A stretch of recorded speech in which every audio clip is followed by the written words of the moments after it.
بسم اللہ الرحمن الرحیم۔ آج میں آپ کے سامنے ایک ایسا عمل بتاؤں گا کہ جس کی بہت ضرورت ہوتی ہے۔ بہت سارے لوگ پوچھتے رہتے ہیں کہ پسند کی شادی کے حوالے سے، اور جتنے بھی احباب ہیں، پڑھنے والے، دیکھنے والے، سننے والے ہیں، ان سے گزارش یہ ہے کہ یہ عمل آپ نے پڑھنے کا جو طریقہ ہے، اس کا طریقہ کار میں ساری ڈیٹیل بتاتا ہوں، اور آپ اس ترتیب کے ساتھ انشاءاللہ تعالیٰ پڑھیں گے تو آپ کو دیکھ لینا کتنا فائدہ ہوگا۔ تو اس کے پڑھنے کا جو بہترین اور خوبصورت طریقہ یہ ہے کہ سب سے پہلے آپ نے عشاء کی نماز پڑھنی ہے۔ باقی بھی نمازیں پڑھنی چاہیے، اور جو آپ نمازوں کی سستی کرتے ہیں، جتنے بھی احباب، جتنے بھی لوگ، ان کے لیے تو ضروری ہے کہ وہ پہلے اپنی نمازوں کو بہتر کریں۔ جب نمازوں کو بہتر کر لیں گے، نماز پڑھنا آپ شروع ہو جائیں گے، نماز کی پابندی شروع ہو جائے گی، تو پھر اس کے بعد آپ کے عمل کے اندر تاثیر شروع ہو جائے گی۔ کوئی بھی آپ عمل کریں گے تو اس کے اندر غیبی تاثیر شروع ہو جائے گی، غیبی مدد شروع ہو جائے گی۔ تو غیبی تاثیر اور غیبی مدد کیسی آئے گی؟ جس وقت آپ عمل کو توجہ دھیان کے ساتھ پڑھیں گے۔ اور دوسری بات، نمازوں کی پابندی کریں گے۔ آپ جس وقت نمازوں کی پابندی کریں گے تو پھر دیکھ لینا کہ آپ کے اعمال کی وجہ سے، ان کی برکت سے، کتنا اس کے اندر برکت اور رحمت ہوتی ہے۔ بنیادی جو چیز ہوتی ہے کہ ہاں، بہت سارے لوگ یہ بھی شکوہ کرتے رہتے ہیں، گلہ کرتے رہتے ہیں کہ عمل کے اندر تاثیر کیسے بنائی جائے۔ تو عمل کے اندر جو تاثیر بنتی ہے، اس کا بہترین جو طریقہ ہے، اس کا بہترین طریقہ یہ ہے کہ آپ نمازوں کی پابندی کریں، زبان کی حفاظت کریں، اپنے معاملات کو بہتر کریں۔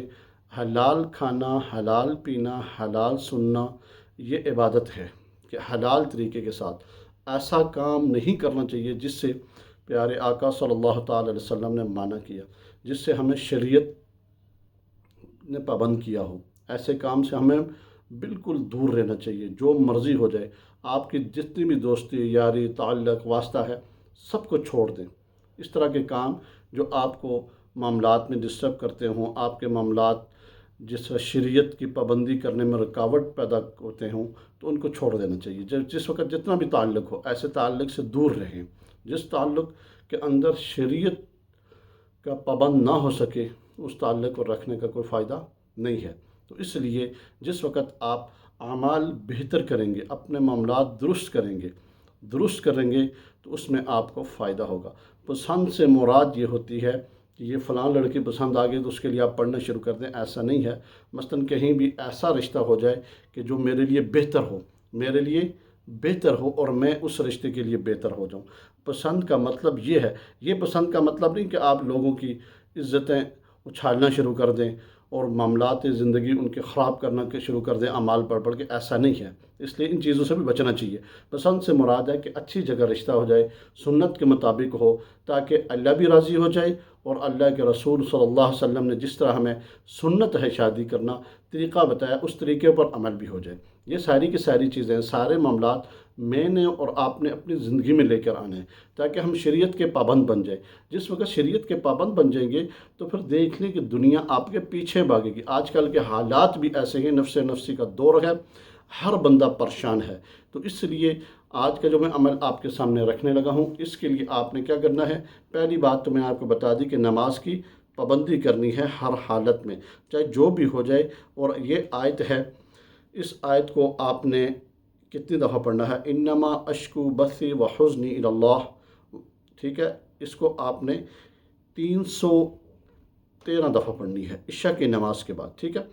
عشاء کی نماز کے بعد آپ نے نماز کے بعد 33 مرتبہ درود شریف جو پڑھنا ہے، نماز والا ہے، اس کو آپ نے 33 دفعہ پڑھنا ہے۔ اس کے بعد پھر اس آیت کو پڑھیں۔